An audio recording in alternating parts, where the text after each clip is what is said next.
News Now is brought to you by the Bank of Guam, the People's Bank, Docomo Pacific, island-wide, worldwide, the choice is clear. And Micronesia Renewable Energy. Go solar for zero money down.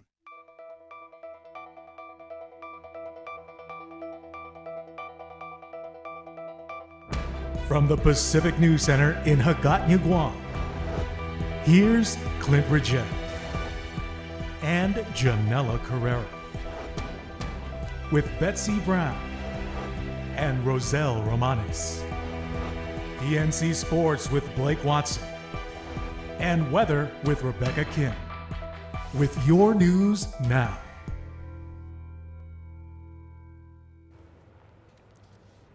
Hafre and good evening. Thanks for tuning to the Pacific News Center. I'm Clint Ridgett. And I'm Janella Carrera. Thanks for tuning in. Your top story tonight, 3 young women were killed in a hit and run at Chalon Ramirez and Jigo early Saturday morning. And today, the Guam Police Department announced that they believe they identified the driver involved in the fatal crash. PNC's Roselle Romanes has more in this report. Police say they might have identified the driver of the vehicle that struck and killed 3 young women and then fled the scene on Saturday. We do have a person of interest that we are looking at. The investigators are conducting their interviews, waiting for the autopsy results. However, no arrests have been made just yet. Balahaja explains why. We want to make sure that as we release information and we move forward that we get it right and we don't violate anybody's personal rights or civil rights and liberties, and we protect the integrity of the investigation. Charlene Gallen's sister of one of the victims identified the victims as 19-year-old Sherika Gallen, 16-year-old Sally Santos, and 16-year-old Julia George. She tells us that the 3 were part of a group called Star Squad and were the best of friends. According to Balahaja, the suspect vehicle was heading southbound and fled the scene after hitting the 3 victims. Police were called to the scene at about 4:30 a.m. Saturday for 3 unconscious females lying on the side of the road. The Guam Fire Department conducted CPR on 2 of the patients at the scene, and all 3 were transported to Guam Memorial Hospital. However, upon arrival, 2 were pronounced dead, and later that evening, the last of the victims also passed away. Eddie Nathan Winnes from the Micronesian Youth Group, Nate Wine Foundation, says he will be holding a candlelight vigil for the girls this Saturday, December 6th at the accident site. Roselle Romanes, PNC News. A medical examiner, Dr. Aurelio Espinola, conducted the autopsy of Sherika Gallen today. He says she died from a broken neck and a laceration to her liver. The autopsies for the 2 other victims are scheduled for tomorrow at 2 p.m. A former Guam resident was killed in a gruesome hit and run in a busy Los Angeles freeway early Sunday morning. Friends and relatives of the victim have identified the man as 31-year-old William Sopacio. PNC's affiliate station ABC7 in Los Angeles reports that the man had pulled over to the shoulder of the 405 freeway at around 2:25 a.m. because of car trouble. As he stepped out of his car, he was struck by a nearby speeding car. The car that hit him then fled the scene. Other cars are believed to have possibly hit Sopacio as well, but at least one of those vehicles stopped. Los Angeles authorities are asking for help in identifying the vehicle that struck Sopacio and possible suspects. An 8-year-old girl was pronounced dead yesterday afternoon after she reportedly drowned in the waters of Ipao Beach. Several agencies were involved in efforts to revive her. We spoke with one lifeguard who was there, and he talks about the importance of water safety. It appeared to be a beautiful day for the beach, but within minutes, tragedy struck at the Ipao Beach Park in Tumon yesterday afternoon. Guam Fire Department spokesman Lieutenant Ed Artero. Down in Tumon, it's pretty common if a little kid goes unattended in the wrong area that the water there is pretty deep during high tide. And that appears to be how it happened yesterday. The Japanese victim was with her family, her mother, father, and twin sister, enjoying the day at the beach. Somehow the parents lost sight of one of their daughters. The mother of the victim was reportedly frantically searching for her daughter up and down the beach. When she came up empty, she came to the lifeguard station to ask for help. John Borja, an off-duty lifeguard instructor, was at the scene when this all happened. The DPR guards jumped into action right away, and I was just there to assist them with whatever help they needed. So we conducted a quick search, and After canvassing the area, a bystander notified us that that he had bumped into the victim in the water. Several agencies were involved in the rescue efforts, including Department of Parks and Recreation, G4S Security, Guam Police, and the Guam Fire Department, as well as some Good Samaritans who wanted to help out. Got the call about 2:48 p.m. When our units arrived on scene, CPR was already being conducted.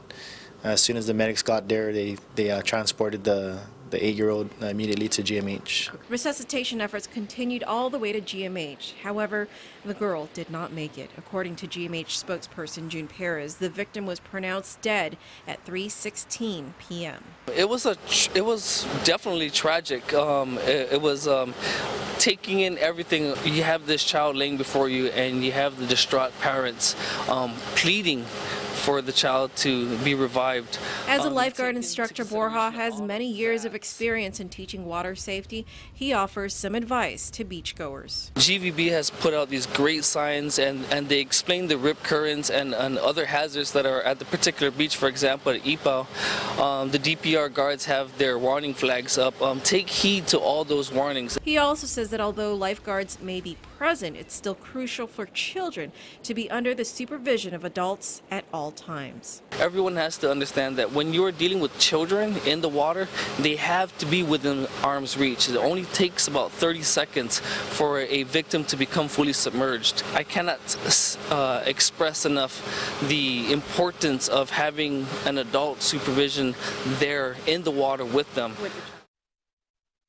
Medical examiner Dr. Aurelio Espinola conducted an autopsy today and concluded that the child died of asphyxiation due to drowning.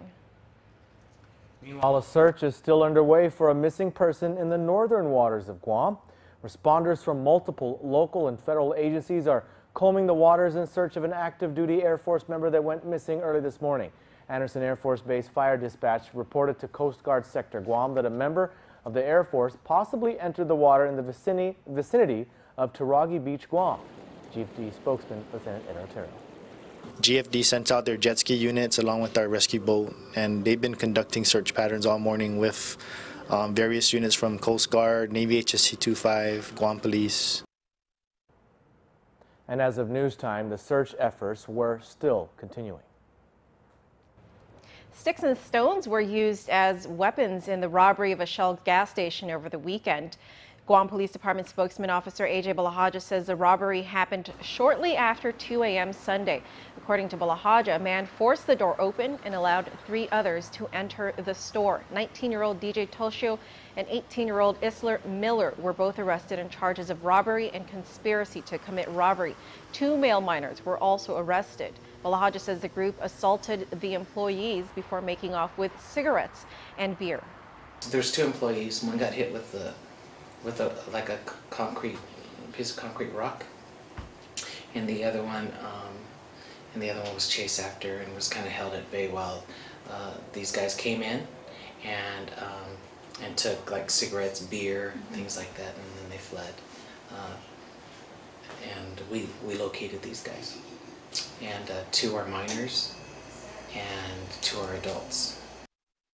Also this weekend, police arrested 3 men on charges of robbing a tourist. According to Balahaja, a woman told police that a man grabbed her purse while she was walking near DFS at about 3:30 a.m. Saturday. Police were able to catch up with the suspect as he was fleeing. They were able to apprehend a suspect who was fleeing towards Club Viking and Club Hannah.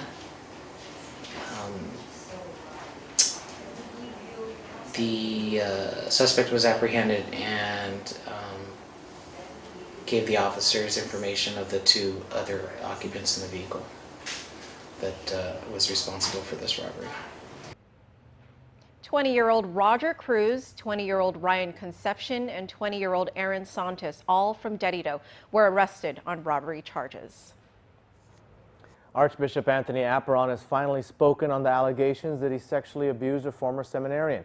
Not only does he deny the allegations, he plans to file a lawsuit for defamation of character. In a statement issued to the media, Archbishop Apparon announced that he had privately met with Pope Francis in Rome. The Archbishop says he discussed the situation of the church on Guam, but he did not go into details. Regarding the allegations that surfaced on the media, the release states, quote, "I am obliged to defend not my person, but the church." He concludes by saying, "I trust that the members of our Guam Catholic family who have observed my actions and leadership for the last 30 years will know in their hearts and spirit that these allegations are false."